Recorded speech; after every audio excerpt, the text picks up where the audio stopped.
Apocalipse, capítulo de número 15, pequeno, mas com poderosas lições, preciosas lições, diz o seguinte: vi no céu outro sinal grande e admirável, 7 anjos tendo os 7 últimos flagelos, pois com este se consumou a cólera de Deus.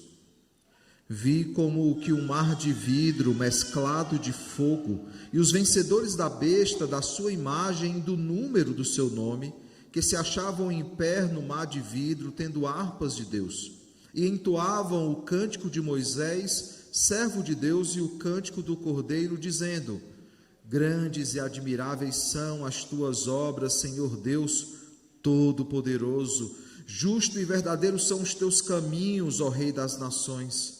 Quem não temerá e não glorificará o teu nome, ó Senhor? Pois só tu és santo, por isso todas as nações virão e adorarão diante de ti, porque os teus atos de justiça se fizeram manifestos. Depois dessas coisas olhei, e abriu-se no céu o santuário do tabernáculo do testemunho, e os 7 anjos que tinham os 7 flagelos saíram do santuário, vestidos de linho puro e resplandecente, e cingidos ao peito com cintas de ouro. Então um dos 4 seres viventes deu aos 7 anjos 7 taças de ouro, cheias da cólera de Deus, que vive pelos séculos dos séculos. O santuário se encheu de fumaça procedente da glória de Deus e do seu poder, e ninguém podia penetrar no santuário enquanto não se cumprisse os 7 flagelos dos 7 anjos. Oremos uma vez mais ao Senhor. Senhor, estamos diante de Ti, diante da Tua palavra, clamando que o Senhor fale conosco essa manhã. Viemos diante do Senhor, comparecemos diante de Ti, depois de santa convocação para esse dia santo, ansiosos, Pai, para aquilo que o Senhor tem a nos dizer. Já colocamos diante de Ti, Senhor, as nossas orações, os nossos cânticos, hinos, já lemos a Tua palavra, nos preparando nesse diálogo pactual, onde já falamos com o Senhor, e agora o Senhor falará conosco. Fala conosco, Pai, por intermédio da Tua palavra, trata conosco essa manhã, para que de fato, Senhor, haja em nossos corações profunda alegria, Pai, profunda gratidão, por tão grande salvação e tão grande sacrifício. É no nome de Cristo, o Cordeiro de Deus, que nós te oramos e também te agradecemos. Amém. Podem sentar, irmãos.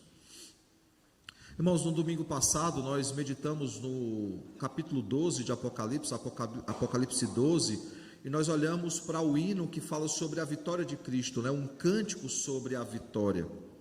E nós vimos, irmãos, que perseguições e dificuldades elas virão, elas sempre recairão sobre a igreja. Vimos também que ao mesmo tempo que privações, provações, tribulações, dificuldades se levantam contra a igreja, o bom Deus, o poderoso Deus, Ele protege o seu povo, Ele guarda o seu povo, nos dando a certeza que a vitória ela é certa, a vitória ela é garantida, porque aquele que prometeu é fiel para cumprir. Diante disso nós aprendemos 3 importantes aplicações, lições para as nossas vidas. A primeira delas é que nós somos perseguidos, mas somos guardados pelo Senhor, por isso não podemos desanimar nem enfraquecer na fé. Segunda coisa, nós aprendemos também que Satanás tem nos perseguido, mas ele será completamente, plenamente vencido por Cristo no tempo oportuno, no tempo determinado. Logo, nós devemos resistir ao diabo e ele fugirá de nós. Terceira e última coisa, nós aprendemos que nós temos a vida eterna e nós não podemos amar a nossa vida e nem este mundo, dando assim bom testemunho diante de Deus e diante dos homens em tempos difíceis, em dias difíceis. E a pergunta então que ficou para a nossa reflexão semanal foi: nós cremos que vencemos? Nós cremos de fato que em Cristo somos mais que vencedores, que não há condenação para aqueles que estão em Cristo Jesus? Bem, irmãos, hoje nós continuaremos progredindo aí nos cânticos do Cordeiro, e os irmãos percebem que caminha-se então para o ápice de todas as coisas. E no capítulo 15, então, nós vemos a justiça de Deus recaindo sobre tudo e sobre todos, em relação aos seus, declarando justos eternamente, consumando todas as coisas, mas diante daqueles que recaem, aqueles que são ímpios, que não creem, que não são do Senhor, essa justiça traz condenação eterna. O fato, irmãos, é que essa justiça ou esse reinado de justiça não era celebrado nos nossos dias, na verdade nem a própria justiça é celebrada. Parece que se você anda de forma justa, você é a pior das pessoas. Se você anda de forma ética, de forma moral, se você é um bom cidadão, se você cumpre com as suas obrigações, você é meio que um extraterrestre nessa terra. A justiça ela não é celebrada nos nossos dias. A justiça não é celebrada por muitos. A justiça não é bem vista por muitos, mas o texto nos diz que essa justiça ela está se desenvolvendo, ela chegando ao seu ápice, para que Deus traga justiça sobre o seu povo, mas também sobre os seus inimigos.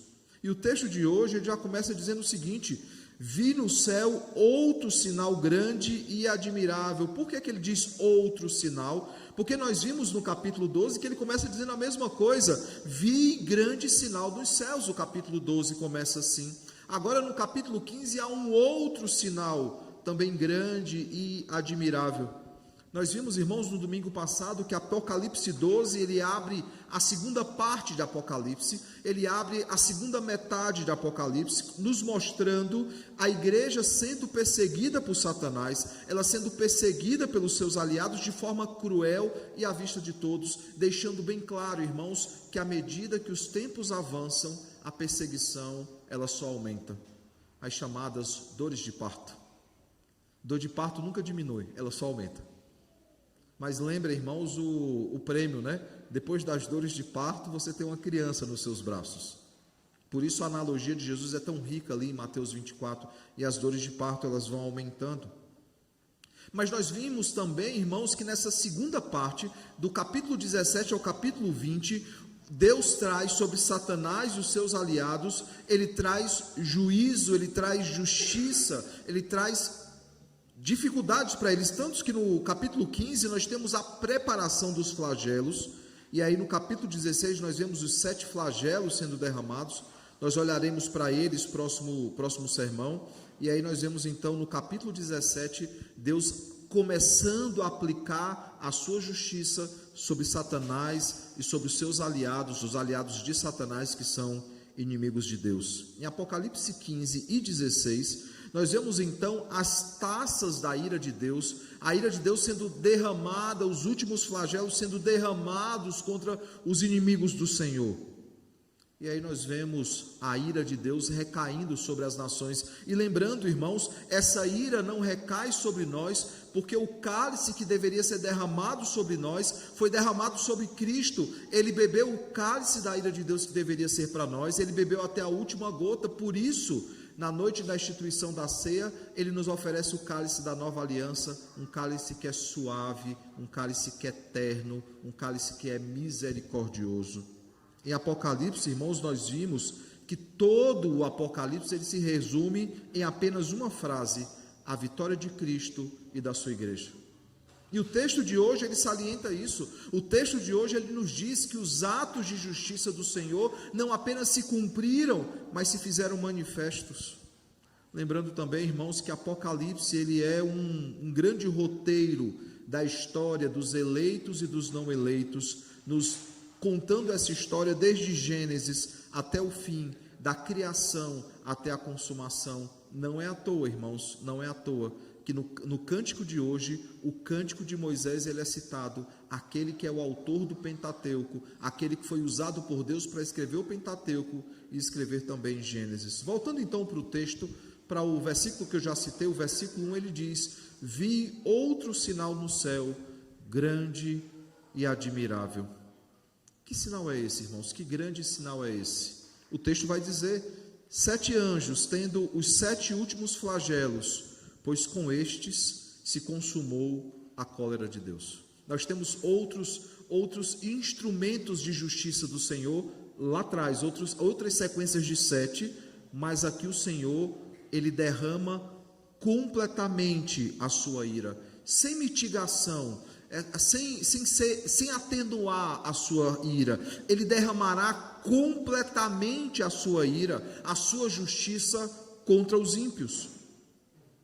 É interessante que João, o mesmo autor de Apocalipse, no capítulo 3, no verso 36, né, aqueles que tentam argumentar que Deus ama todo mundo, por causa de João 3,16, esquecem que ele conclui o capítulo dizendo o seguinte: por isso quem crê no Filho tem a vida eterna, o que todavia se mantém rebelde contra o Filho não verá a vida, pois sobre ele permanece a ira de Deus.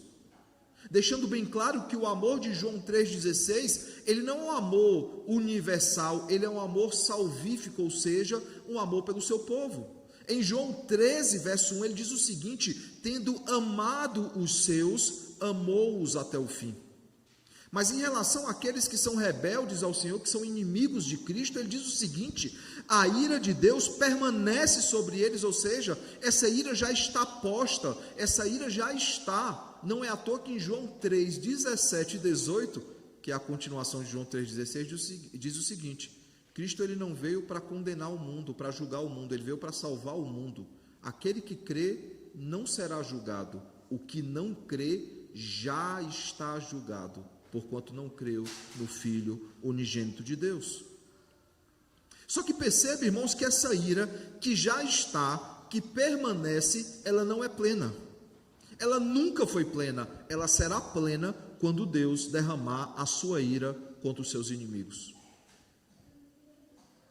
Por isso, aqueles que já morreram sem Cristo estão ali no que é chamado de inferno, mas não é uma punição eterna. A punição eterna é o lago de fogo e enxofre, a saber, a segunda morte, onde até mesmo o inferno será lançado lá. Perceba que, da mesma forma que a perseguição aumenta contra a igreja, a justiça de Deus contra as nações rebeldes, contra os povos rebeldes, contra os seus inimigos, ela também só aumenta e ela chega então ao seu ápice, quando ele derramará completamente a sua cólera, a sua ira contra aqueles que permanecem em oposição contra Deus. A respeito disso, nós meditaremos no próximo sermão. Em Apocalipse 16, quando retornarmos a esse texto, nós pensaremos ou falaremos sobre o cântico sobre a ira de Deus. Mas vejam, irmãos, que antes de derramar a sua ira por completo, João vê o seguinte, veja o verso 2: como que um mar de vidro mesclado de fogo, e os vencedores da besta, da sua imagem e do número do seu nome, ele se referindo aí a vários instrumentos de tentação contra a igreja, para que a igreja caísse, para que ela pecasse contra Deus, que se achavam em pé no mar de vidro, tendo harpas de Deus. Vejamos, irmãos, aqui alguns aspectos que são importantes a respeito da expressão mar de vidro, ou sobre os vencedores que são citados aqui. Em Apocalipse capítulo 4, verso de número 6, nós já fomos apresentados a esse mar. Veja que no capítulo 4 de Apocalipse, verso 6, diz o seguinte: há diante do trono como que um mar de vidro, semelhante ao cristal, e também no meio do trono e à volta do trono, 4 seres viventes, cheios de olhos, por diante e por detrás. Nós já olhamos para esse mar de vidro, e quando ele foi citado lá atrás, nós mencionamos, nós voltaremos para essa imagem. De fato, nós vemos aqui, irmãos, que há essa imagem, mas não é só um mar de vidro, como Apocalipse 4 já havia nos dito. Diz que esse mar de vidro, ele é mesclado de fogo, e é uma expressão interessante, irmãos, uma analogia interessante. Nós sabemos a ação que o fogo tem sobre o vidro, e aí o Kishmaker, que é um comentarista da nossa editora, naquela coleção de capas vermelhas, ele vai dizer o seguinte: o mar de vidro simboliza clareza e transparência, para que todos possam observar a justiça e a integridade de Deus. Assim, o santo no céu vê a sabedoria de Deus em ação, ou seja, quando ele olha para baixo, ele vê a ação de Deus contra os rebeldes. Ele continua, observe que nessa passagem, diferentemente de Apocalipse 4, 6, nessa passagem o mar está misturado com fogo, o qual simbolicamente direciona a atenção para a coluna de fogo do deserto, que guiou os israelitas na travessia lá do Mar Vermelho. E aí nós temos as duas figuras presentes, o mar e também o fogo. A figura do fogo, então, é um símbolo, ele continua, da luz e da alegria para todos os santos que estão ao lado do mar de vidro. No entanto, o mar misturado com fogo é também um símbolo da ira de Deus contra os seus inimigos. Basta lembrar que o fogo sempre teve essa ilustração de purificação, de queimar a palha, aquilo que não era trigo, o joio, de separar o joio do trigo e queimar aquela palha que não é do Senhor. E aí o Kishmaker conclui dizendo: como os egípcios morreram afogados no mar, pelo qual os israelitas atravessaram com segurança até a margem do outro lado, assim também o mar misturado com fogo destrói o anticristo e os seus exércitos.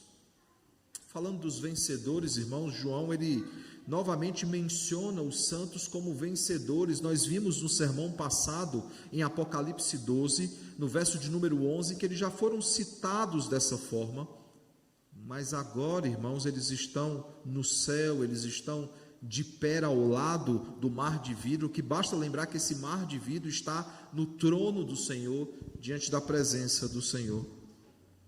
E por que eles são vitoriosos, irmãos? O texto nos diz por que eles são vitoriosos, quando ele cita os vencedores da besta, quando ele cita os vencedores da imagem da besta, e quando ele cita os vencedores do número do nome da besta, ele está nos dizendo que os vitoriosos são aqueles que resistiram e não seguiram a besta, são aqueles, irmãos, que se recusaram a adorar a besta, a imagem da besta, e aqueles que rejeitaram o número da besta descrito em Apocalipse capítulo 13. Nós já vimos, irmãos, que estes, e nós veremos também aqui no desenvolvimento desse texto, que estes não adoram a besta, não adoram a sua imagem, nem recebem o seu número, porque lá no capítulo 6 para o capítulo 7 de Apocalipse, eles foram selados pelo anjo com a marca de Cristo, de forma que aqueles que são do Senhor nunca aceitarão a marca da besta, porque eles já têm uma marca sobre si, que é a marca de Cristo.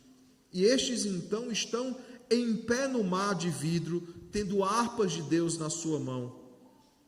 E o texto nos diz então que essas harpas são para entoar um cântico, e diz que eles entoavam o cântico de Moisés, o servo de Deus, e o cântico do Cordeiro. E veja o que é que esse cântico diz, irmãos: grandes e admiráveis são as tuas obras, Senhor Deus Todo-Poderoso, justos e verdadeiros são os teus caminhos, ó Rei das nações.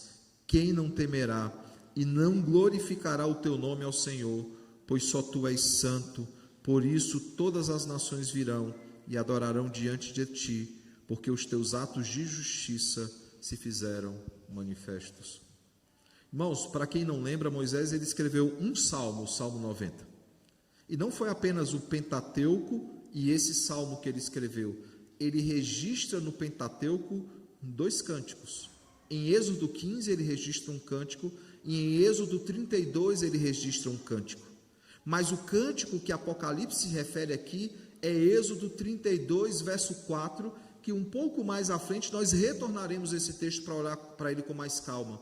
Mas perceba que aqui ele está dizendo o seguinte: esse cântico que será cantado pela igreja, ele é uma mescla. Ele é uma mescla daquilo que Moisés escreveu como cântico ao Senhor, e aquilo que está registrado em Apocalipse como chamados cânticos do Cordeiro. Cânticos esses que nós temos caminhado desde junho e temos aprendido cântico após cântico o que o Senhor deseja nos ensinar.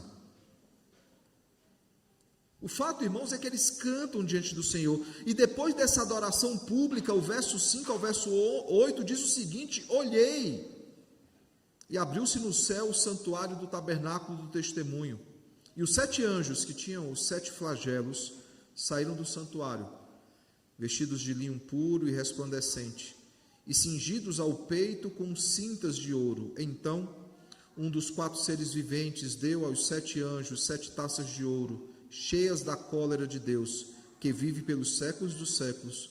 O santuário se encheu de fumaça, procedente da glória de Deus e do seu poder, e ninguém podia penetrar no santuário, enquanto não se cumprisse os 7 flagelos dos 7 anjos. Esse santuário, irmãos, né, que depois nós veremos o tabernáculo do testemunho, né, nós veremos mais na frente que Cristo ele é o santuário de Deus no meio do povo, significa aqui nesse texto o próprio interior do tabernáculo, né, fazendo alusão àquele tabernáculo no Antigo Testamento. E nós temos inclusive a visão da glória de Deus que enche o tabernáculo de fumaça por causa da glória do Senhor. O Kishmaker, mais uma vez, o autor da nossa editora, diz o seguinte: a palavra testemunho refere-se a arca da aliança que foi colocada nos Santos dos Santos, a arca essa que simbolizava a glória e a presença do Senhor. Infelizmente, em dado momento, ela se tornou um amuleto de sorte para o povo de Deus. Mas não era um amuleto de sorte, era o sinal da gloriosa presença do Senhor e também da sua misericórdia, porque dentro dela nós tínhamos as tábuas da lei, nós tínhamos o bordão de Moisés, que é usado aí para guiar o povo, para libertar o povo em inúmeras situações, e também o maná dos céus, nos lembrando aí a misericórdia de Deus supridora, né? Aquela misericórdia, aquela graça de Deus que supre a necessidade do seu povo. Ele continua dizendo: a arca continha as duas pedras nos quais foram escritos os 10 mandamentos, né? E é interessante porque isso é citado em Apocalipse 11, verso 19. Em resumo, essa palavra refere-se aos 10 mandamentos, os quais foram a condição básica da aliança que Deus fez com o seu povo no Monte Sinai. Lembrando, irmãos, que nós vivemos dentro de uma aliança e os direitos e deveres dessa aliança estão descritos nos 10 mandamentos, no decálogo. O fato, irmãos, é que a figura do testemunho aqui nos lembra, é um lembrete da aliança eterna. E ele conclui, Kishmaker, dizendo: essas duas placas de pedra eram chamadas de as duas tábuas do testemunho, deixando claro que a menção feita por João, citando não apenas o cântico de Moisés, mas o próprio Moisés, ele se refere ao decálogo, que é o ápice, a manifestação da aliança de Deus com o seu povo. Os 10 mandamentos, irmãos, ou o decálogo, ou o resumo da lei moral que foi posta no coração do homem, são um testemunho contra aqueles que sofrerão julgamento e condenação de Deus. Quando eles disserem, não há motivo para nos condenar, Deus dirá, não, a lei os condena. Romanos 2 e Romanos 3 nos fala sobre isso, quando Paulo diz que a lei ela serve para condenar, a lei ela serve para dizer que todos são indesculpáveis diante de Cristo e diante de Deus, sendo necessário que alguém que seja justo e justificador assuma o seu lugar, morra no seu lugar, para que a lei do Senhor seja cumprida e a justiça de Deus seja plenamente satisfeita, como no salmo que nós lemos, né? A justiça e a paz, elas se beijam, elas se encontram e elas se beijam. Por quê? Porque Cristo fez paz entre nós e o nosso Deus. A santidade de Deus, a justiça de Deus que clamavam por satisfação, foram satisfeitas na cruz do Calvário por causa da morte do nosso Redentor. Em Apocalipse 16 nós veremos então essa ira sendo derramada sobre os inimigos, mas isso fica para o próximo sermão. Eu pergunto, o que é que nós podemos aprender então essa manhã? Quais são as lições, quais são as aplicações importantes para a nossa vida? A primeira coisa, irmãos, o texto ele nos ensina a respeito dos poderosos atributos de Deus. Veja o que é que diz o verso 3 e 4, a segunda parte do 3 e a primeira parte do 4 diz o seguinte: grandes e admiráveis são as tuas obras, Senhor Deus Todo-Poderoso, justo e verdadeiro são os teus caminhos, ó Rei das nações. Quem não temerá e não glorificará o teu nome, ó Senhor, pois só tu és santo. Esse hino, irmãos, ele traz, esse hino aqui registrado, ele traz porções de vários textos, não é apenas dos textos de Moisés. Por exemplo, ele está citando alguns salmos, o Salmo 98, verso 2, o Salmo 111, verso 12, o Salmo 139, verso 14, bem como também os escritos de Moisés, como já citados, né, Deuteronômio 32, verso 4, ele cita também Isaías, capítulo 2, verso 2, ele cita Jeremias, capítulo 16, verso 9, e ele cita finalmente Amós, capítulo 3, verso 13, e capítulo 4, verso 13. O segundo verso, quando ele fala justo e verdadeiro são os teus caminhos, ele está citando o Salmo 145, verso 17, que nós já meditamos na liturgia do domingo passado. Justo é o Senhor em todos os seus caminhos. Nós cantamos isso também por meio do nosso inário. Quando olhamos para Deuteronômio 32, verso 4, veja o que é que o texto diz: eis a rocha, referindo-se a Cristo, e ele continua: suas obras são perfeitas, porque todos os seus caminhos são juízo, Deus é fidelidade, e nele não há injustiça, é justo e é reto. O título, que ele dá ao Rei das Nações, dito por João aqui em Apocalipse, é tirado de Jeremias capítulo 10, verso 7, que diz o seguinte: quem não te temeria a ti, ó Rei das Nações? Pois isto é a ti devido, porquanto em todos os sábios das nações e em todo o seu reino ninguém há semelhante a ti. O Salmo 86, o verso 8 e 10 diz o seguinte, bem parecido: todas as nações que fizeste virão, prostrar-se-ão diante de ti, Senhor, e glorificarão o teu nome, pois tu és grande e operas maravilhas, só tu és Deus. Perceba que João ele está fazendo um apanhado escriturístico. Ele está pegando vários textos, ele está aplicando vários textos da Escritura para dizer o seguinte: Cristo não é apenas aquele que foi prometido no Antigo Testamento, o cumprimento da promessa, essa promessa de fato se cumprirá na história. Apocalipse, irmãos, nos traz essa ideia de que somente Deus ele é santo, pois somente ele é Deus. E o termo santo, irmãos, no contexto de pois só tu és santo, aparece aqui em nenhum outro lugar. A forma como é apresentado aqui é só apresentado nesse texto.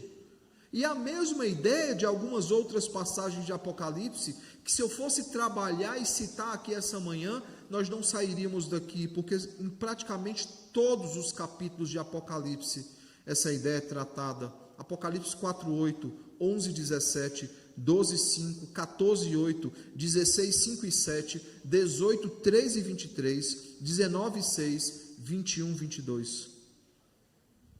Nessas passagens, irmãos, nós vemos Deus sendo apresentado como grande, como todo-poderoso, como justo, como verdadeiro, como Rei das nações, como glorioso e como santo.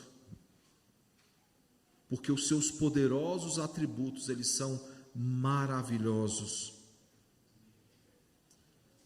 Mas esse Deus não tem apenas poderosos atributos, ele tem poderosas obras também. Veja o que é que diz a continuação do capítulo 3 e o verso 4 que nós já olhamos, olhando o texto como todo, diz: grandes e admiráveis são as tuas obras. Veja o que é que ele dirá também, Senhor Deus Todo-Poderoso. Ele vai falar mais: justo e verdadeiro são os teus caminhos, como nós vimos nos Salmos, Ele transforma pegadas em caminhos. Ó Rei das nações, quem não temerá e não glorificará o teu nome ao Senhor, porque só tu és santo. Por isso todas as nações virão e adorarão diante de ti, porque, ele vai dizer, porque os teus atos de justiça se fizeram manifestos.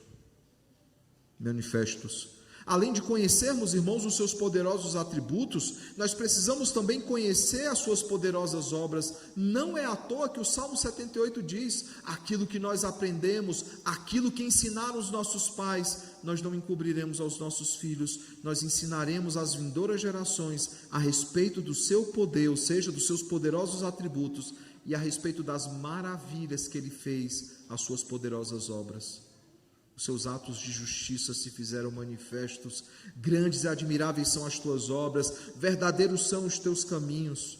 Perceba, irmãos, que é um exercício didático, é um exercício diário, é um exercício de memória, onde nós somos chamados a conhecer ao Senhor, tanto a sua pessoa como a sua obra, para que assim o tornemos conhecido entre as nações.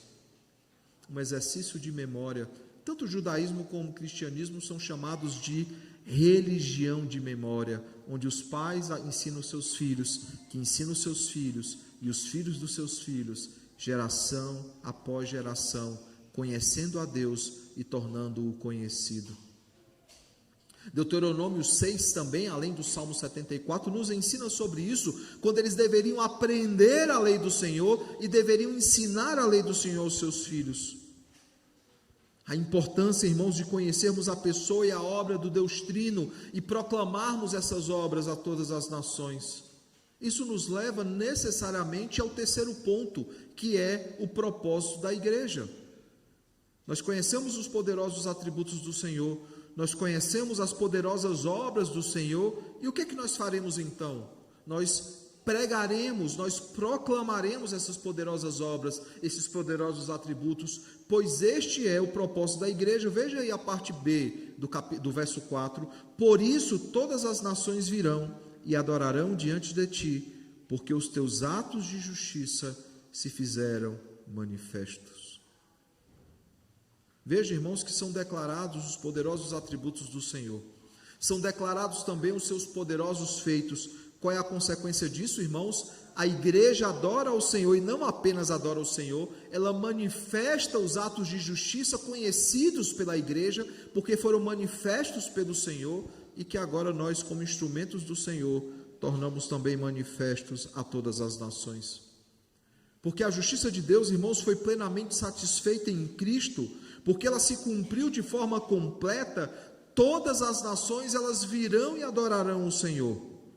Apocalipse 4 fala sobre isso, Apocalipse 5 fala sobre isso, Apocalipse 7 fala sobre isso, uma multidão que não se pode contar, de representantes de todos os povos, tribos, raças e nações, estão diante do Cordeiro e do trono de Deus, proclamando ao Senhor, porque as suas vestes foram lavadas pelo sangue do Cordeiro, se colocam dia e noite diante do Senhor, adorando o Senhor. Por causa de tudo que Ele é, por causa de tudo que Ele fez, irmãos, Ele será adorado eternamente. Um outro detalhe em Apocalipse, muito usado por João, é todas as nações. Todas as nações não se refere ao mundo inteiro, né? Todas as nações diz claramente que a salvação nunca foi somente para os judeus, ela foi para toda a terra, para todas as nações. E aqui João, aquele que escreve o chamado Evangelho Universal, ou seja, o Evangelho para todos os povos, ele enfatiza todas as nações várias vezes. É uma expressão, irmãos, bem presente nos escritos de João, mas não se enganem, essa expressão também está bem presente nos escritos do Antigo Testamento. Veja o Salmo 98, verso 2 e 3, que eu já citei lá atrás. O Senhor fez notória a sua salvação, manifestou a sua justiça perante os olhos das nações, lembrou-se da sua misericórdia e da sua fidelidade para com a casa de Israel.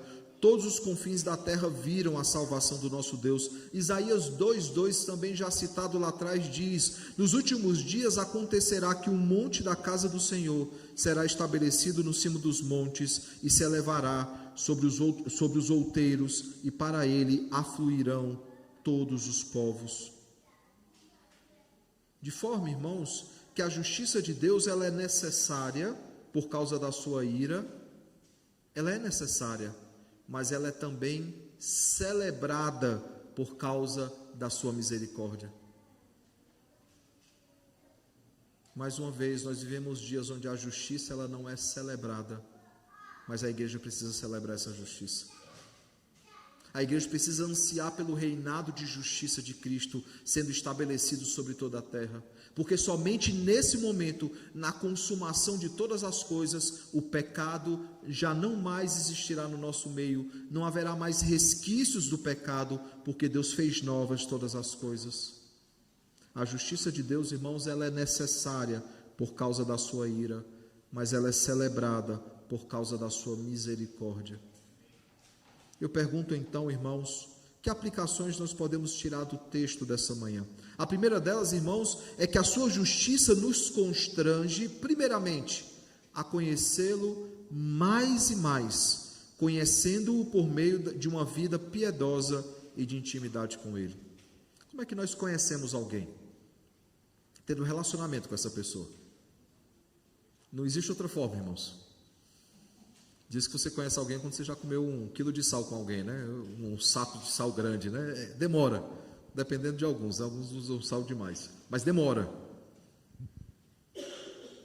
Conhecer alguém demora, irmãos, demanda investimento, demanda você dedicar sua atenção àquela pessoa, demanda você investir o seu tempo naquela pessoa, você conhecer aquela pessoa, você saber quem ela é, de onde ela vem, o que ela gosta, o que ela não gosta.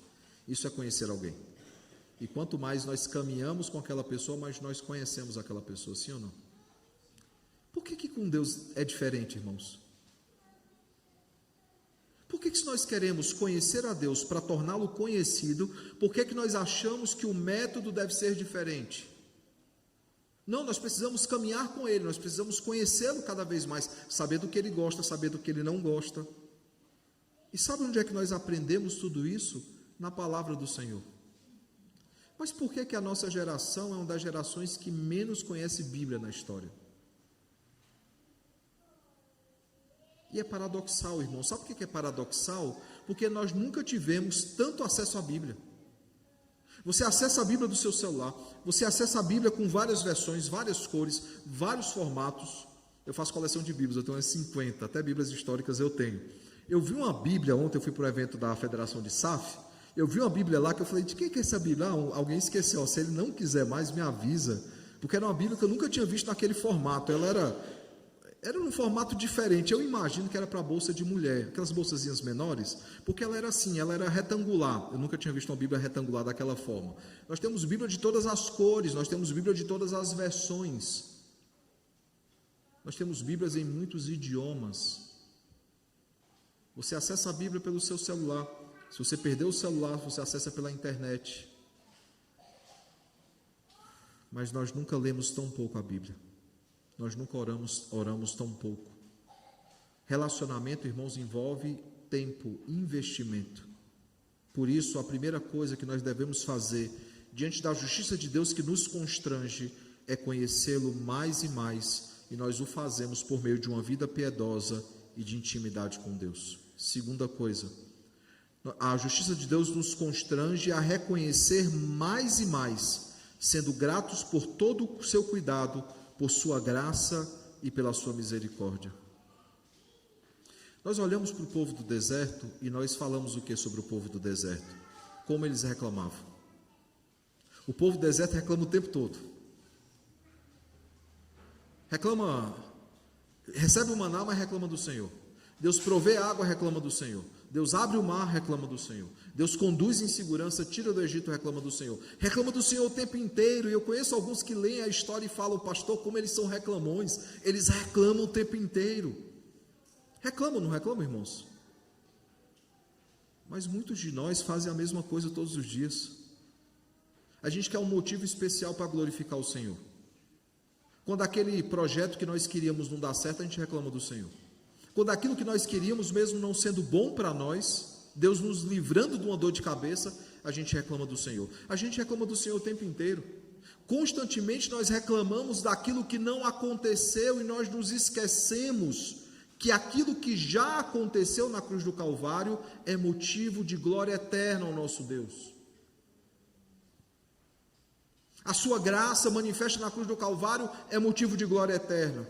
O seu cuidado constante para conosco, motivo de glória eterna. As suas misericórdias que são renovadas a cada manhã, a sua bondade que recai sobre nós, motivo de glória eterna, como o Salmo 92 nos diz. De manhã nós anunciamos a sua misericórdia e ao final do dia a sua fidelidade. Reconhecer, irmãos, ter contentamento. O nosso coração é constantemente descontente quando a Escritura nos chama a ter um coração contente diante do Senhor. Regozijai-vos sempre no Senhor. Outra vez vos digo, regozijai-vos. E alguns só reclamam e só reclamam.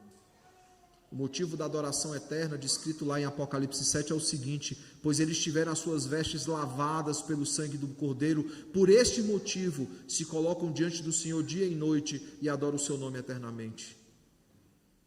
Terceira e última coisa, irmãos, conhecê-lo mais e mais, reconhecer mais e mais. Terceiro, cumprir nosso propósito, tornando os seus atributos, tornando as suas obras conhecidas por todo mundo, por meio da pregação do Evangelho. Nós anunciamos o Evangelho, porque ao anunciarmos o Evangelho, nós anunciamos os seus poderosos atributos, porque ao anunciarmos o Evangelho, nós proclamamos as suas poderosas obras, inclusive feitas em nossas vidas. Como é que nós podemos ansiar, desejar que a justiça de Deus seja celebrada, se ela não é conhecida, irmãos? Se nós não pregamos essa justiça àqueles que estão próximos a nós?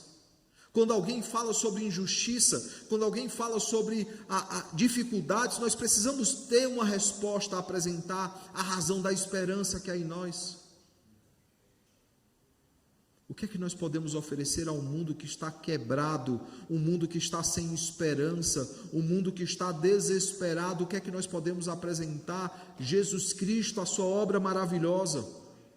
Apresentar a eles o Evangelho, o motivo da nossa esperança. Quando nos perguntarem por que você aguenta essas coisas, por que você sofre tudo isso, qual é a razão, qual é o motivo de você não perder a esperança? Você, com muito amor e longanimidade, apresenta a razão da esperança que há em você, que há em todos nós, por meio da pregação do Evangelho. Eu pergunto então, irmãos, nós entendemos e pregamos a justiça do Senhor?